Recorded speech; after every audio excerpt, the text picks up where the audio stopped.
Dans ce miracle en Indonésie, un avion de la compagnie low cost Lion Air, de la compagnie low cost Lion Air, de la compagnie low cost Lion Air, de la compagnie low cost Lion Air, de la compagnie low cost Lion Air s'est abîmé en mer tout près de la piste d'atterrissage à l'aéroport de Bali. Pas de mort parmi les 108 personnes à bord. Lion Air a fait parler d'elle en commandant récemment 234 Airbus A320, le plus gros contrat de l'aviation civile, mais elle reste une compagnie classée à risque et interdite en Europe et aux États-Unis. Ludovic Samin et Laura Zéphirin. Il est 14h40 heure locale lorsque le Boeing 737 de la compagnie Lion Air rate son atterrissage. Avant de finir sa course dans la mer, sous le choc violent, l'appareil se brise en deux. Certains passagers sont alors évacués par des secouristes, d'autres rejoignent le rivage par leurs propres moyens. L'appareil est entré en service il y a seulement 2 mois. Il s'agit donc d'un avion flambant neuf que nous avons reçu directement du fabricant.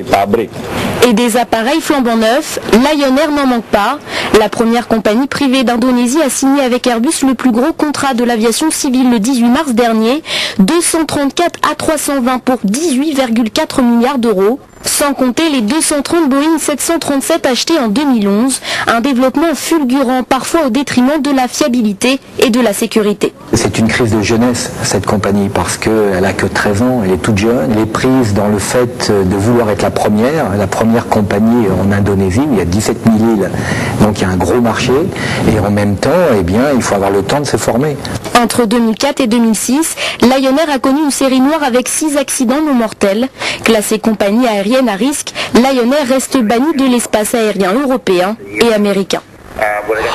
Et vous noterez qu'il fallait évidemment prononcer Lion Air. La compagnie low cost Lion Air. Et vous noterez qu'il fallait évidemment prononcer Lion Air. La compagnie low cost Lion Air. Et vous noterez qu'il fallait évidemment prononcer Lion Air.